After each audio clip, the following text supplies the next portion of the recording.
8 em 4. Tá bom? Boa sorte. Obrigado. Senhores, bom dia. Agradeço a presença de todos, agradeço a presença dos ouvintes. Agradeço a dedicação de terem lido o trabalho, tentado entender, tentado reproduzir. E o objetivo de hoje vai ser apresentar, então, alguns detalhes da metodologia, tirar algumas dúvidas ao final, caso seja necessário, e mostrar os resultados que podem ser obtidos com o uso da metodologia apresentada. Depois vamos seguir um roteiro, falando sobre a introdução do trabalho, qual foi a metodologia que eu utilizei, já agrupando conceitos da fundamentação teórica, parte de resultados e uma breve conclusão. Então, quando falamos de estimativa de força, o que queremos determinar é quantas aeronaves e quantos armamentos são necessários para cumprir uma missão de ataque. Exemplo de hoje, destruir um alvo bidimensional. Quantas plataformas de armas e quantos armamentos são necessários para cada uma, para que garantimos uma certa certeza, um determinado porcentagem de certeza para destruir esse alvo. Temos alguns modelos tradicionais para determinar isso, porém esses modelos eles possuem algumas limitações, tanto quanto a plataforma de armas, quanto a munição ou quanto ao alvo. Quando o alvo é analisado, as limitações que precisam ser feitas para aplicar as equações são ou tratar o alvo de forma pontual, porém, para isso é necessário que ele seja significativamente pequeno para caracterizá-lo como pontual, e possui uma distância efetiva, uma distância máxima em que, caso haja um impacto ou aumento dentro dessa distância, cause o dano desejado nesse alvo. Effectiveness Distance. O alvo pode ser tratado também de forma circular. Porém, para isso, é preciso que os erros laterais e longitudinais, o REP e DEP, eles sejam convertidos em um erro circular provável, o CEP, para aí sim calcular a probabilidade de sucesso de impacto de armamento, por exemplo. Ou então, o alvo pode ser tratado de forma retangular. Porém, para isso, a direção de ataque ela precisa ser paralela ou perpendicular a uma das laterais do alvo. Não pode ser oblíqua, senão há distorções nos cálculos. Quanto à munição, existem munições já tabeladas nos nossos manuais. Temos MK, BFG, algumas tabelas, alguns tipos de alvo, porém não há uma forma generalizada e implantada de calcular uma relação da distância efetiva entre um armamento, uma determinada cabeça de guerra, e um determinado alvo.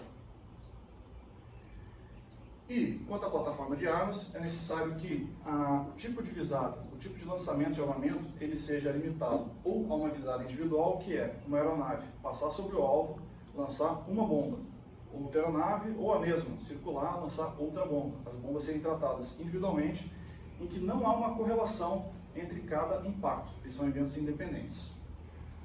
Característica do bombardeiro padrão, em que uma área é saturada por várias bombas e estima-se a probabilidade de um grupo de bombas terem atingido o alvo. Ou então, o alvo pode ser, a plataforma pode ter sua visada tratada como um bombardeiro em série, em que uma plataforma de armas passa de uma passagem só, lança mais de um armamento, e que, segundo o Drells comenta na sua literatura, os impactos são eventos dependentes. Um erro lateral de um impacto, ele é o mesmo erro que o próximo impacto, isso probabilisticamente. Porém, para isso, a plataforma precisa ser tratada, o alvo ele precisa ser retangular, para que essa avaliação em stick ela seja válida, e dado que o alvo é retangular, a direção de ataque precisa ser paralelo ou perpendicular às laterais do alvo. Essas são nossas limitações. Como que a metodologia é tratada nesse trabalho? Digamos que o autocomando estabeleça que quer destruir esse alvo, completa destruição, com 95% de certeza. A cada 100 tentativas de cumprir essa missão, 95% delas, eles querem que seja positivo. Então a primeira tarefa é a parte de targeting, que é o engenheiro analisar o alvo e passar algumas características de resistência. Então, eu arbitrei para esse alvo uma resistência sob pressão de 70 kPa, que é condizente com o que Kinnigan cita na sua literatura, de uma sobrepressão necessária para causar a completa destruição de construções. Estabeleci as paredes como material de concreto, espessura de 20 cm, valores hipotéticos apenas para fazer essa simulação.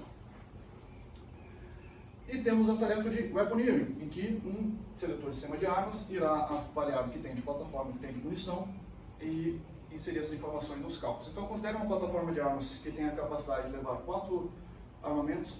No exemplo aqui temos um MK82, a plataforma tem um erro lateral estatístico de 15 metros e longitudinal de 20 metros. Valores hipotéticos, apenas para a apresentação de hoje. E nossa munição é uma MK82, valores reais, tem disponível na internet, tem disponível na fundamentação teórica do trabalho. Massa metálica de 141 kg, carga explosiva de 87 kg, o H6. O TNT equivalente do H6, 1,38. Velocidade inicial dos fragmentos após a detonação, 2.402 metros por segundo. E design fragment wave, a massa do fragmento com índice de confiança de 95%, de 18,43 gramas.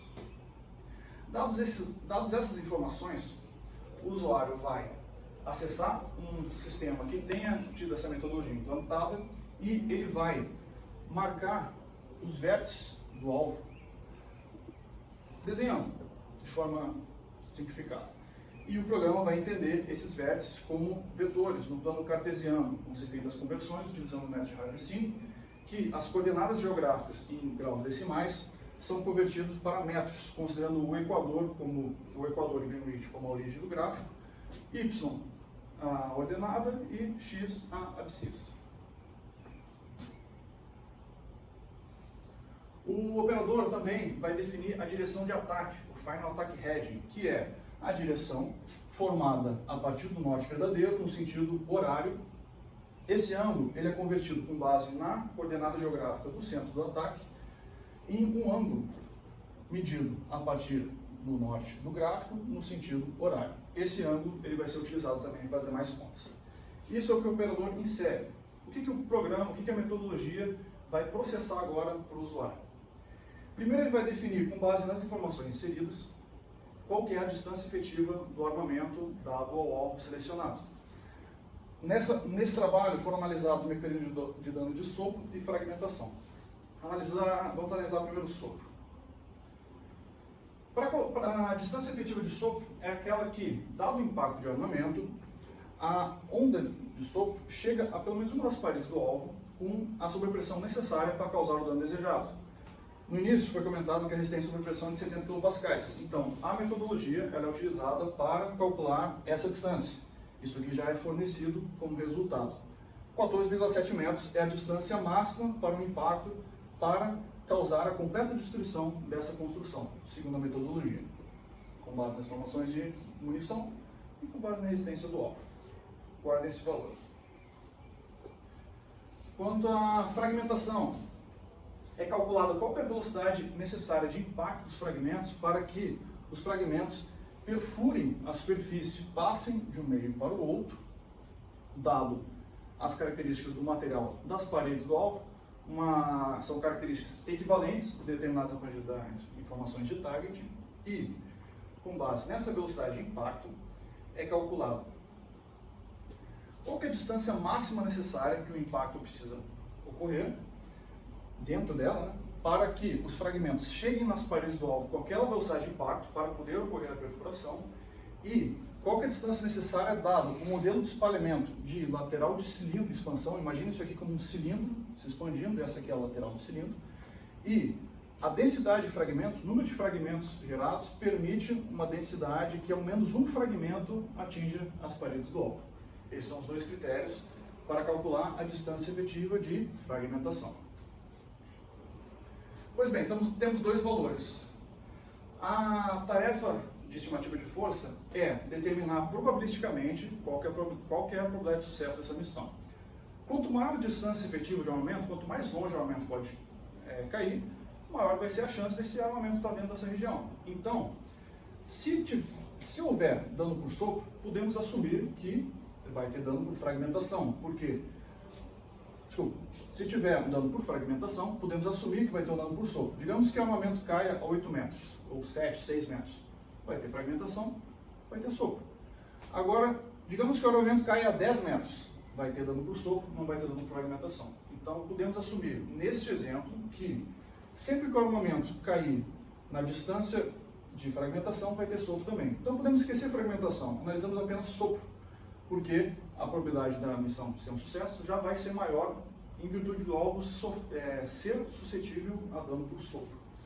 14,7 metros é a distância efetiva do armamento. Essa distância ela é utilizada para pegar a área do alvo e expandi-la inicialmente na direção de ataque, pela distância efetiva. Para sopro, para fragmentação, algumas conversões são feitas em virtude do ângulo do impacto do armamento, o espalhamento é diferente. Além da direção de impacto, além da direção de ataque, essa área também é expandida perpendicularmente à direção de ataque, para que essa área seja projetada ao redor do alvo e ela represente uma região que, dado que o centro do impacto seja dentro dessa área, ele irá probabilisticamente ocorrer uma distância que a sua distância eficaz, a sua onda de sopro, no caso desse exemplo, ela vai atingir uma das paredes do alvo com a sobrepressão necessária para causar o dano desejado. Nossas plataformas de armas, porém, elas não necessariamente lançam apenas uma bomba por vez. Elas podem ser configuradas para lançar as bombas intervaladas, em uma passagem só, distância configurável pelo piloto. Exemplo da 29, pode lançar 4 bombas com intervalo mínimo entre elas de 13 metros. O piloto escolhe isso. O A1, limitação de 15 metros, distância mínima dos armamentos.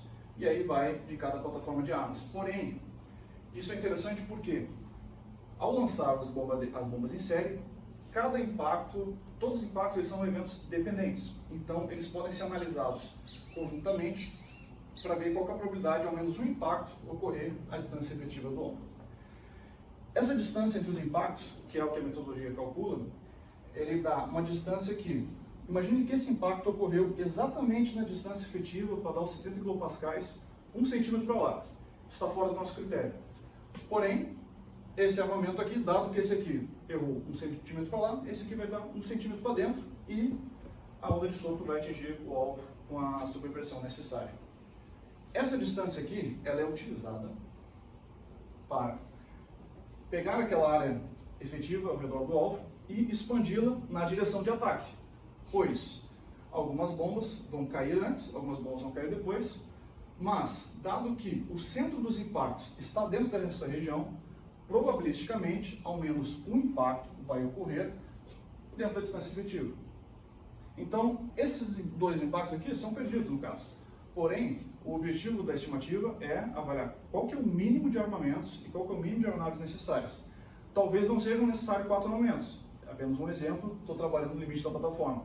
Será mostrado mais à frente. Mas, nesse caso, pelo menos um dos impactos atingiu a lateral do alvo com a sobrepressão necessária. Essa área em que o centro dos impactos pode estar contido nela, ela é utilizada então para calcular a probabilidade de impacto de um único armamento. Como? Dado que a aeronave passa sobre o alvo e lança suas inúmeras bombas de uma vez só, essa área, pelo método, ela é discretizada da seguinte forma, utilizando o que já tem de fundamentação de probabilidade de impacto de tiro único em um alvo retangular. O polígono calculado agora no final, ele é dividido em diversos retângulos. E essa probabilidade, ela é somada da seguinte forma, com base nessa equação. Então, se pararem para perceber, para analisar, vão ver que é uma multiplicação no sentido longitudinal e no sentido lateral, rep e dep. Nesse sentido, é calculado a diferença entre a probabilidade de cada ponto daqui e daqui, visto nessa forma. E, nessa direção, são somadas as probabilidades. Somando desse lado e aqui soma-se tudo. Basicamente, para cada ponto é calculada a probabilidade acumulada de a bomba cair lá. Dado somatório, é encontrado uma probabilidade de impacto de ao menos um armamento nessa passagem. Com base nessa probabilidade de impacto e outros fatores, é calculada então a eficiência da surtida. A probabilidade de impacto é 96,4%, porém, outros fatores podem afetar o sucesso da missão. Existe a função de dano. Para o sopro, podemos assumir com limitações de que, dado que o impacto ocorreu dentro da distância efetiva, a probabilidade é de 100%. Para a fragmentação, vai depender da área vulnerável do alvo em relação à sua área total, pode ser 50%, 70%. Essa é uma informação que vai ser fornecida por targeting, não é a atividade do operador dessa metodologia. E ainda foi habilitado uma probabilidade de chegada das aeronaves de 80%. Probabilidade de a aeronave abortar, ser abatida, não achar o alvo, ser convocada para outra missão. Arbitrei um valor de 80% para efetuar alguns cálculos. Como que é feita então a probabilidade de dano? A probabilidade de uma aeronave chegar ao alvo, lançar o seu armamento, ao menos uma bomba atingir o alvo e, dado que essa bomba atingir o alvo, a região efetiva, ocasionar o dano desejado no alvo. Multiplicando os valores, 77,1%. Probabilidade da bomba impactar o alvo, região efetiva, probabilidade de causar o dano no alvo, dado que houve impacto, e probabilidade da surtida chegar ao alvo. 77,1%. Pois bem, o alto comando tinha estabelecido, nesse exemplo, que a probabilidade mínima era de 95%. O que é feito então? A estimativa de força em si. Como? Métodos tradicionais, os planejadores normalmente colocam a plataforma, calculam quantas bombas são necessárias para destruir o alvo. Vai colocar no limite máximo, 4 bombas. Vai achar um valor que está abaixo. Ele vai colocar mais uma aeronave, mais uma, e vai iterando o número de aeronaves, usando o binômio de Newton, até dar a probabilidade mínima. Porém, ele não modifica o número de bombas. O que foi proposto nessa metodologia foi, ao invés de fazer isso, foi iterar tanto o número de aeronaves quanto o número de armamentos. Então, com base na metodologia anterior, que foi feita por uma aeronave 4 bombas, se fizermos a mesma metodologia para uma aeronave, uma bomba, a probabilidade de dano desse alvo é 54%. 2 bombas, 73%. 3 bombas, 76%. 4 bombas, 77%. Está abaixo. Aí sim, vamos colocar outra aeronave. Porém, 2 aeronaves e uma bomba.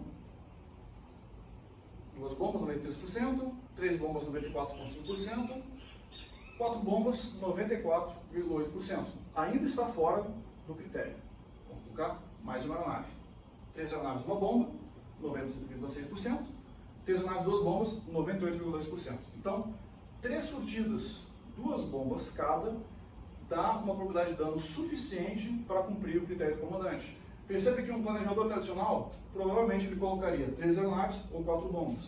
Ou ainda colocaria mais aeronaves, menos se não conhecesse a metodologia, mas essa configuração dá a menor combinação aeronave-armamento para causar a probabilidade de dano mínima desejada. Então, esses resultados, eles proporcionam a redução de algumas limitações e a unificação de alguns modelos. Quanto a visada da aeronave devia ser tratada ou de forma individual ou como um bombardeiro em série, ela agora pode ser tratada de forma unificada. Qualquer tipo de visada, 1, 2, 3, 4 bombas, ela é o mesmo cálculo, é a mesma metodologia. Quanto à munição, enquanto tínhamos munições tabeladas, agora podemos analisar qualquer cabeça de guerra, dado que conheça as suas características. E quanto ao tipo de alvo, se antes ele precisava ser tratado como pontual, circular ou retangular, esses modelos foram unificados, e além disso, agora o alvo pode ser tratado de forma poligonal. Qualquer geometria pode ser utilizada para calcular a probabilidade de impacto. Tudo isso de forma exemplificada, então. Esse aqui é um programa que eu fiz a implementação dessa metodologia. Estamos aqui em Natal. Vamos olhar uma base naval lá de Natal. Digamos que seja atribuído por esquadrão a tarefa de causar dano a esse depósito. O usuário vai criar uma estimativa de força. Ele vai inserir uma análise de dano de uma construção. Foi o nome dado no programa. Esse objeto ele vai ser usado para marcar as dimensões do alvo, então ele vai marcar as laterais. E o programa, usando metodologia, já vai desenhar um retângulo representando os limites horizontais do alvo. O operador, então, ele vai inserir algumas informações. Algumas já são calculadas pelo programa. Largura e comprimento já é calculado com base nas coordenadas. E ele vai selecionar qual que é o tipo de dano, uma construção, no caso. Qual que é o tipo de dano desejado. Então, ao invés de ele inserir o quilopascal, o operador que não tenha conhecimento sobre o assunto, ele já vai colocar algo que vem no target folder ou alguma informação que vem do comandante dele. No caso aqui, causar danos sérios a construções de metal. Perceba que o programa já dá o MD e ele já desenha qual que é a área vulnerável, qual que é a área de tiro quase perdido, em português, ao redor do alvo. E vai inserir algumas informações que vai punir. Vai selecionar qual que é o tipo de armamento, ele não precisa conhecer as características do armamento, ele pode só selecionar, que já vai ter no programa. Ele insere a direção de ataque, seja pro verdadeiro ou pro magnético, que é importante para os aviadores. Vai inserir qual que é a quantidade máxima de bombas que pode ser lançada numa flotila e o programa já vai fornecer probabilidade de impacto em tiro único, probabilidade de dano. E aqui o operador pode inserir a probabilidade de dano desejada. E o programa vai fornecer quantas surtidas por DMPI e quantas bombas são necessárias para lançar. Então perceba que 2 aeronaves e uma bomba só é suficiente para causar o dano. Se lançando no máximo uma bomba. Lançando no máximo 4, o programa não muda. Ele não fala para lançar uma aeronave e 4 bombas. Ele fala 2 aeronaves, uma bomba. Aumentando a probabilidade de dano para 97%. Percebam que já aumentou também o número de aeronaves. Ó, 97%. 2 bombas por aeronave, 2 aeronaves. 99%. Mantém ainda 2 bombas por aeronave, 2 aeronaves. Pode mudar o mecanismo, se mudar o dano desejado para completa destruição dos prédios. Perceba que a área ela já diminui, porque o impacto vai ser mais próximo para causar o dano maior. E o programa já informa na hora, é instantâneo. 3 aeronaves por DMPI, 2 bombas cada. Essa é a metodologia para obter os resultados. Mudando os erros de deflexão e erro longitudinal, já fala para 7 metros de REP e DEP, uma aeronave, uma bomba já é suficiente para causar o dano desejado inicial. A plataforma de armas tem essa condição, dado que a sua estatística informe que ele tem esse erro provável. Aumentando para 10 metros, diminuindo a probabilidade de dano para 95%. Todas essas informações o usuário pode inserir para avaliar qual plataforma de armas utilizar, qual armamento utilizar, quantos utilizar, e aí sim usar os meios de forma mais efetiva possível. Então, de forma resumida, nessa metodologia foram apresentados os seguintes modelos: de distância efetiva, em que é avaliado a distância para causar um dano desejado, seja por soco ou seja por fragmentação. Um modelo de stick, um modelo de expansão de uma área em determinada direção, utilizado para trabalhar as áreas efetivas ao redor do alvo e calcular a probabilidade de impacto. Um modelo de probabilidade de impacto tiro único, SSPH, em que o alvo ele é discretizado em retângulos e é feito um somatório dessas probabilidades combinadas. E, por fim, um modelo estimativa de força, que é baseado no modelo que já existe, porém, ao invés de tratar a probabilidade de dano, né, que é o número de bombas fixas por aeronave, durante a iteração, além de iterar o número de aeronaves, é iterado também o número de armamentos para obter a surtida mais eficiente possível para cumprir essa missão. E com isso foi apresentada a metodologia, resultados obtidos a partir dessa metodologia, e agora eu abro para dúvidas. Lúcio, começando por você.